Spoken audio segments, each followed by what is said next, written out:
Welcome to Teen Talk, Navigating Teen Challenging Behavior. I am Pei Yi. I'm a parenting and teen challenging behavior specialist at Rainbow Parenting Practice. Over the last 30 years, I've worked with children, teenagers, and then families with various complex needs across different settings. But it is my personal story, being a troubled teenager, that led me to the creation of my innovative parenting method, Thriving Together Parenting Method. It can help you and your team to have a more loving, respect-driven relationship and the happiness and harmony in your family home in 90 days. No matter what challenging behavior it is, how challenging it has been, and for however long your family has been in a difficult place. Many families came to me when they were in crisis or at breaking point. My TTP method is the secret to their transformative family lives. It can be yours too. I am thrilled for you to be here, and that possibly means you are a successful but stressed out parent who is managing a very demanding job but struggling to know what to do and how to help your troubled teen who is stuck in patterns of challenging behavior. You're fed up with trying everything but nothing works. You're looking for solutions yesterday and are determined to do whatever it takes to help your teen and family thrive. At Teen Talk, Navigating Teen Challenging Behavior, I will share all the insights I've learned from working with families and their teenagers over the years. I will not hold back. Let's dive in. Okay, Belle, are we ready for today? Yeah. Okay, but let me explain this, how we're doing this again, because there may be audiences the first time they are listening to the show. So I am Pei, and my co-host is Belle. She's a teenager. And what we do in each episode is we got a set of cards. And if you're watching YouTube, you'll be able to see the set of cards. Again, I'm not selling these cards. It's just really helpful. We got this set of cards that we draw at the beginning of each episode to decide what our topic will be about for today's podcast. And everything again is unscripted and it's authentic. So Belle and I never know what we're going to speak about. So that's what we're going to do today again. And I think I chose the last one. So Belle is going to decide, well, Belle is going to draw the cards this time. So shall we do the same? I will shuffle and you tell me when to stop. Okay. I'm shuffling. Stop. Ah!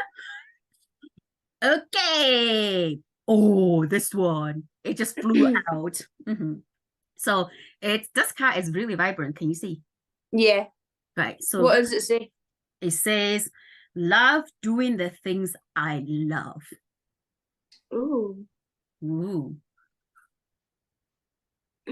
It's interesting. What are you thinking? I'm thinking of maybe issues with like teenagers wanting to go down a different route to their parents, maybe. Or different subjects or different career choices, universities. I'm not sure. That's what I'm thinking of first. It's my first thought. Oh, well, what was your first thought? Well, I think by reading this card, it's saying love to doing the things I love. It's very much like a pro-social activities. So it's like hobbies and interests. In terms of what you or generally what teenagers love doing, and how can parents or the people around the teenagers to foster and support that. That's what we're thinking. But this can also go down to the very dark route if we don't look at the cards. But I don't even like thinking, if you think about the young people who engage in challenging behavior, who engage in risky behavior, that doesn't mean they love doing those things. I've heard parents say something like, oh, they just love the thrill, being with their pals, but that is not true. However, we can come to that later. Let's think about the hobbies and interests. The things the teenagers love, and why is it so important? Why don't you start with tell us, do you have any hobbies and interests as a teenager? Hobbies and interests. Yeah. Well, what do you count as a hobby? Like a sport? Yes, what could be a hobby? Because I don't do that sort of thing. I mean, How about my hobbies, things I enjoy doing is um going to see movies, talking to my friends, yeah, um doing my art and design, mm, um yeah, that sort of that's thing. good. I would say that if you don't overthink this, right? Just things you love, things Mm-hmm. you love doing as a teenager. And I think I think the teenagers out there probably will be able to resonate that, being out with their friends because it's normal development stage. Yeah, I mean, Mm-hmm. I'm pretty much every teenager just enjoys seeing their friends, don't they? And talking to their friends, texting their friends, FaceTiming their friends. Yeah. So, And it feel like the friends are the ones that really understand us. yeah. Mm-hmm. What about how did you find what you love doing though, Belle? Especially like the art design thing. Um. Well, I always liked it, Mm-hmm. like ever since I was like younger. And then I think I just sort of decided when I was like S4, I just sort of thought, okay, this is something I actually like love doing. Why am I like not taking it seriously as like something to do? Because Mm-hmm. I always thought like, oh, like I'll do psychology or something like that, like something, you don't think of doing that. But yeah, I decided I love it and I found that I loved it by just experimenting with it at school. Mm-hmm. And I'd never tried design before, so I tried that through school. So that's how I found it. But I know that, I don't know, a lot of hobbies are sport and those sorts of things. So Mm-hmm. Do you have you ever experienced the what is like feelings like, oh, I can't be bothered? Because I'm hearing from the parents a lot. It's like they don't want to do anything. They mm-hmm. don't want to go out to go to sports club or do something interesting for themselves, like a Well, pro-social activities, and they just yeah. want to be on the phone playing games and all these things.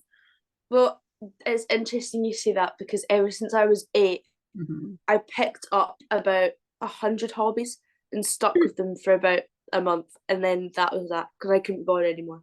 And So I'd done that a lot of times. So I did it with dance, I did it with Stitch Club, I did it with hockey, I did it with. There's another sport as well I can't think of. Like I did it with a lot of things, so I've definitely done that before. But I think I've grown out of that a bit, mm-hmm. a lot. I mean, I have grown out of that.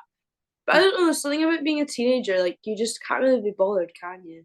No, and you With want to most sleep, and things. the time you want to sleep a lot, you know. Yeah, exactly.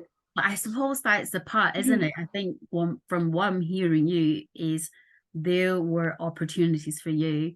Your families were supported of that is to Yeah, yeah. explore your interests, like to explore your hobbies, because you never know what one of these hobbies and interests might be your life skills or professional skills one day, like Andy Mm-hmm. Murray, they're Mm-hmm. playing tennis and now he's a tennis player, plays in Yeah. Wimbledon and everything. So you never know how that could pan out.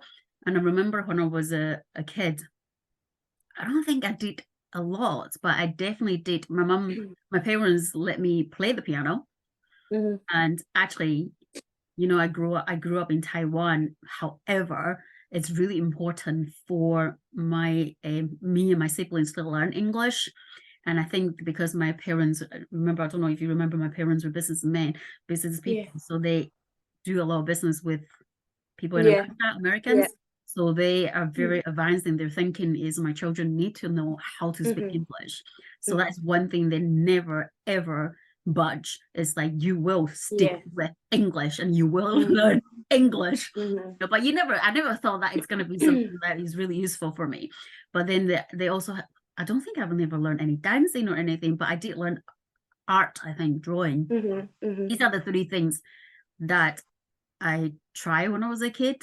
Mm-hmm. I was like yourself, like, oh my God, do I have to practice an hour on the Mm-hmm. piano? Just I'm not gonna be a pianist, I'm not Yeah. like and then in my time, it was hard. I'm not sure I actually speak about this, but in my time, that the teachers were really strict. Even that they're private tutors, they would smack my hand. Yeah. You know, like if I play the wrong note, oh my God. yeah, it was in that era. It was like, oh my God. And then you just got that fear of like, oh my God, I have to practice. Otherwise, I'm going to get smacked in my hands if I play the wrong note. And that was never a good experience for me. But you know what? Interesting enough. While this was really difficult experience for me, but once I passed that teenage stage or become an adult, I actually enjoy playing the piano. I'm so thankful that actually my parents helped me to stick with the hobby and interest, you know, and it's serving me really well because I can play and read, and if I wanted to play, I can play. And who have known I moved to Scotland 20 years ago, and then English come really handy. And and I mean, I still draw.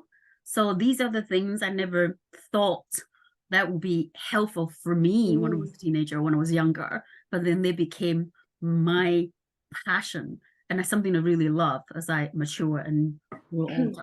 So I wonder, so it's understandable, like when you're at that stage, being a teenager, just like, no. Yeah, well, I've always kind of wished that my parents pushed me a bit more with them, because my parents were just like, didn't want to force me to do anything I didn't want to do, especially with my hobbies, because like they know that that's not like very good. But also partly sometimes I think I would have really benefited from that, from being taught to stay committed and stick with things outside of comfort, because that's what you have to do all throughout your life. So and like also I would have just loved to like stay doing dance and like all these sorts of things, but also I obviously couldn't be bothered with it at the time. So on this note, how do you think the parents can help their teenagers to stick with a hobby and an interest and help foster that? Because what you just highlighted was every teenager's experience is like, I don't like this, I don't want to do it, I want to be with my friends, I want to go shopping, I want to do this. And whereas the parents would be like, you know what, I really love my kids, love my teenagers to have something they can engage in, be passionate about, and then make positive friends from you know the hobbies and interests, and I might serve them really well in the future. So and then you just talk about your experience, like I don't want to do it, but I wish my parents had helped me to stick with it. So then you know you learn a lesson through this journey. So what can the parents do then, Belle, given you've experienced that self as a teenager? That's a really hard question for me, because I don't know, like because I wouldn't just say, oh, make them like be strict, because although it's effective, but it removes their passion and positive association with what they're doing. So I don't think that's a positive and encouraging way to do it. But at the same time, you don't want to just like let them slack off or let them not do it. So I don't know. I'd be interested to hear your perspective on how to get a balance between that as a professional. Well, I would be thinking, right? I suppose very much the young person, the teenagers need to be part of this process.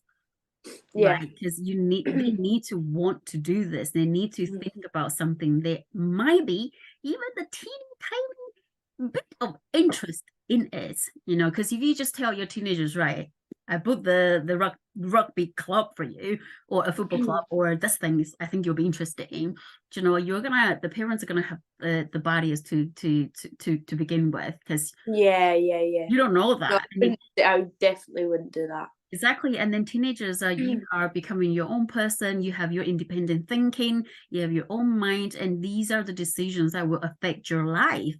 You wouldn't be thinking, why did you do that, without asking me, right? Because I wouldn't do that to anybody, you know, especially, you know. So then the first step is really to involve the teenagers in this process, is to tell me some of the things that you're interested in, you know, and even if it's 10% of interest, 5% of interest, the parents can encourage and foster that, thinking about, oh, even it's 5% that you're interested in football, why don't we try something?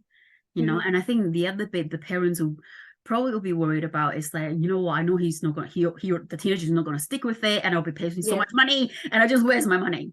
So, but I think it is changing now. There's a lot of clubs, and you can buy pay as you go, and just like try out to see how fun it can be. And also, inviting a friend is always a plus. Yeah, 100%, 100%. If there's a friend doing it as well, I think that really helps. Absolutely. And also, like, you think the teenagers are independent. However, going to a new social environment can still be quite daunting for them. Like, so I don't know how to draw. I'm coming to learn how to draw, and I also don't know anybody here. How do I make friends? Will I make friends, or will people like me? And all these things. So it can still be very daunting for them. It's like you're going back to primary school or the first day in nursery, like, nervous. So it's always good to, if there's friends around, they invite the friends, or it is about talking through that first stage of what is that, nervousness, anxieties of thinking, going to, oh my, what is this going to look like? So that is also a helpful strategies that parents can think about and use. And then I think afterwards is keep that communication, talk about what you did in the club, what friends did you make, what was fun about it, and what was difficult about it. I think that's the part we need to encourage parents to do more of, is that what challenge did you face in the group? Are there times in this group that you didn't enjoy? Because that's the part the teenagers probably will be able to tell you most. It's like, I don't like this because and they just try not to go. But that's the part you can listen and then problem solve with them. And 100%. Exactly. So then they can give it a try again and give it a try. But they'll be that's a good point. I mean, if your teenagers, like, I mean, me, all those times when I felt like I wasn't feeling it, or I just didn't really want to go, maybe a conversation about why and how. I mean, my mom obviously did do that, but like that was effective, like that conversation and identifying what the actual issue is, and then you can, like, that would make you feel motivated. I mean, even now, if I have issues with school or teachers and I talk to my mum about it, it makes you work out, a solution in your head, or it makes you feel different. So that's the idea. Absolutely. And I think once you're a teenager, can enjoy the process and go to the place, and they can go to the clubs or activities, they can feel good about themselves. And then they can make new friends, which expand their social life. And they are with people who are like-minded, which could be a very powerful influence. Wow, I never thought about love doing the things I love. We can talk about this so much. No.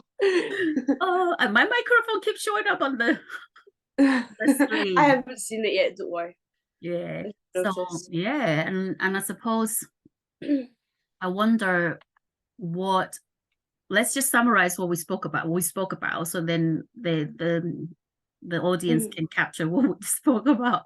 So basically what we spoke about, the teenagers, this is a really good time for teenagers to engage in social activities, and develop a hobby and interest, because then they can make friends, they can, be with the like-minded social, was that friendship, and then it could become one of their life skills and professional skill in the future. And and it's important for it to be something they're interested in, as you said. Like, that's one of the key things. Exactly. And it makes them feel good. Being able to do something and achieve something.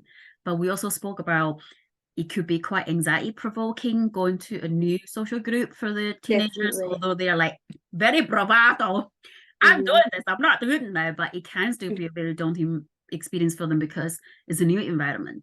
The questions that, am I going to make friends? Are these people going to be nice to me? We all like that. Yeah, I used to feel so overwhelmed, like, when I'd join a club or whatever, because it would just be like, you get there and you're the new person there, and it's awkward, and people have been doing it for years, and it is definitely overwhelming. That's why bring your friends good, but also talk to your teenager about the fact, like, it's only awkward for like 2 sessions, and then honestly it's fine. Yeah. Especially if you're a younger teenager, because like it doesn't matter. But Yeah, you yeah. just make new friends, and this is something I encourage the parents to do very often. Yeah. I also spoke about how they can help their teenagers. And I think I encourage the parents very often, if they have a teenager who is actually hanging around with the wrong crowd, and who is engaging in risky behavior, is more so important for you as a parent to encourage your young people, a young person, your teenager, to engage in some pro-social activities and Yeah, develop interests and definitely. hobbies. Even if they think that it's not like, even if it is something they're passionate about, even if they think, oh, I don't really want to do that, like it honestly might be good for them. Like I think that from my observation and my experience, like if you're hanging about with people who isn't the good crowd, like they're not positive people to be around, it's for whatever reason, like the most important thing is having a life outside of that and having interests and friends outside of that, because then you don't feel you don't feel trapped in it. So if the teenager ever sort of realized or like thought, okay, well, this isn't the sort of people I want to be hanging about with, they don't feel like they have to sort of be stuck there or be alone, because they have a life outside of it. Like, and it'll make the teenager feel more confident Yeah. within that bad friend group or whatever it is, because they have confidence coming from there. So yeah. Absolutely. And that's a really good point, Bill, because when teenagers are hanging about with the wrong crowd, there is, you're, like I say many times, you're figuring out who you are. And a lot of time, the teenagers, because of the social medias, because the family circumstances, because the academic side of things, you can lose confidence very easily as a teenager. Mm-hmm. Just Yeah. like, enough, Mm-hmm. and then people Mm-hmm. comparing me with this and with that, with that. And that could really be damaging to young person's confidence. And I think when that happens, a teenager is more likely to hang about with the wrong crowds, because they Mm-hmm. feel like I am understood by this wrong crowd, this friendship, because they're like me. They don't feel good enough. They feel like they're the one who are misunderstood. They're the one who get into trouble. Yeah. But what you say is absolutely important and valid, because they need to know they can do something really well, and there's another Yeah. side of them Yeah. that can be brought about. And then when they engage in microsocial activity, they feel good, and then they have a choice. It's like, I can be with these people, Yeah, it gives them a choice. yeah, who are positive influence, who are working towards to something, who aspires me. Then the other crowds is like, oh, let's just Yeah. take drugs. And that, I feel like that's a much better way. If Mm, a parent feels like their child's hanging about with a really bad group, or like not with the right people, bad influences, like I feel like so many parents just say like you can't hang out with them anymore, like be bad about themselves because you're hanging out with those friends. Like instead of doing that, let your teenager have space to make those mistakes, mm. but give them, maybe say, okay, well, you can hang about with them, but only if you do this as well. Like, I don't know. It's Like, give, conditional. yeah, not really like that, but you know what I mean? Like, subtly, like, well, just if you give them an opportunity, give them the space to do both. Like, I Mm-mm. don't, I never think it's a good idea to just like shield a teenager, because it'll just make them want to do it more. Like, I've never seen shielding effectively work. Yeah, you'll be like, don't hand about with this, pal. And Yeah. then the more they want to. Yeah, exactly. However, at the same time, you just touched a very important subject. It's about the friendship, right? The wrong Mm-hmm. crowds. And understand, forcing your teenager not to associate with someone is not going to work, because No. that's where they relate to. However, Yeah. what is important in this process when engaging with interests and hobbies is to teach your teenager, actually, there are a group of friends here that are positive, Mm-hmm. and what you can teach your teenager how to, the differences between good friends and friends are not particularly good influence. Yeah. How do you say no to these friends? How do you say yes? Yeah. How do you set boundaries? So that is a really important skills Yeah. education that parents can teach their teenagers if they're hanging about with the wrong crowd. Yeah. And Yeah. so that That's a really good point. Like teaching, like I feel like being taught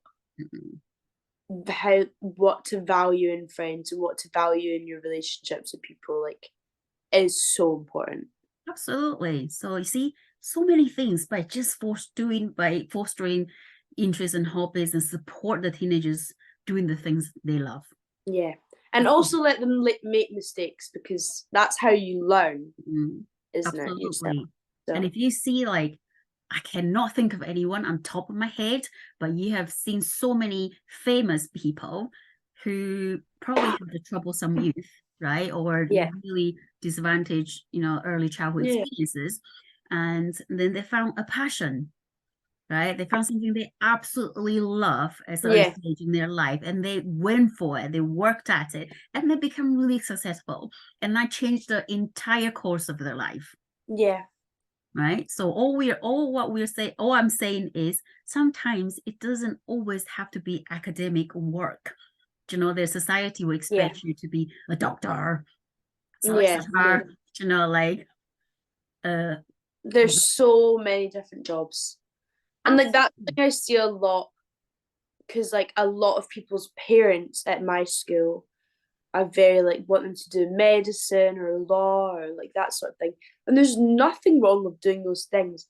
But I think it's so stressful for them when it's not something they're passionate about at all. Oh, Yeah, sorry. And they're being like forced to like go down that route. yeah. So yeah, I think taking your teenagers like interests, even if you don't think they're like gonna be useful later in their life, or you don't think it's gonna be a good job, Mhm. like at least they'll be happy learning about it and doing it, and you never. Absolutely. And you never know how life is going to turn out. Yeah. So every single opportunity is important. So, as usual, we're going to end the show with one curiosity. But before we end, this has been a really lovely talk. I think we touch a few bits about not just the things the teenagers love, but about friendship and what about if you hang about with the wrong crowd. We also talk about how actually every hobbies and interest could become a professional skills for Yeah. you, for a teenager. And Yeah. there's something to think about for all the Yeah. parents. Yeah.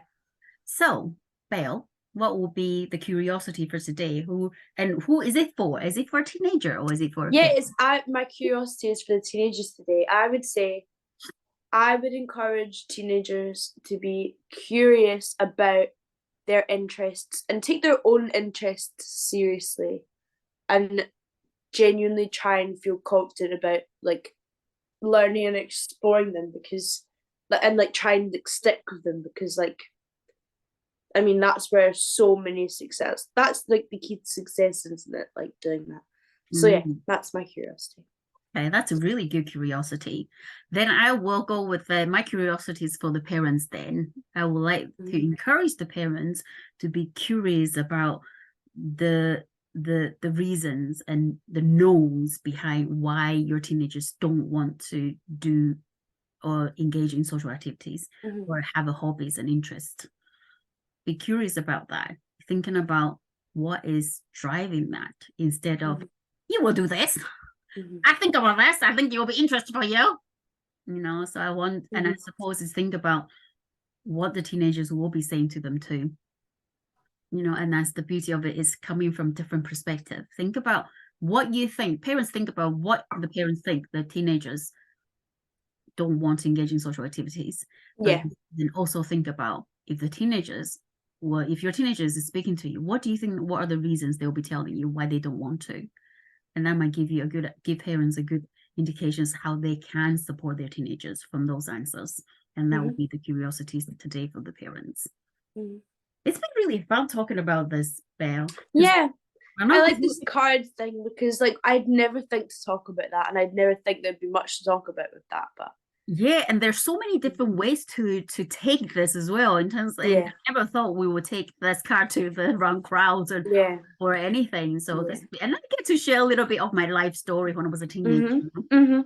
Yeah, So this has been really good, and I hope the audience enjoyed this too. We'll see you guys in the next episode. See you next episode.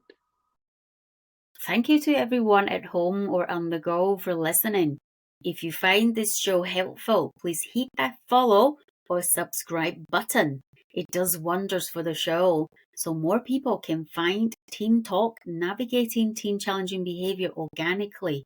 If you have any questions about anything we've talked about, please drop me a line at pei@teentalkpod.com. That is PEI -I at teentalkpod.com. I read every email I get. Whether that's an episode idea, a guest recommendation, or just a simple note about how the show has impacted you. I'd love to hear from you. I am Pei, and I'll see you on the next episode.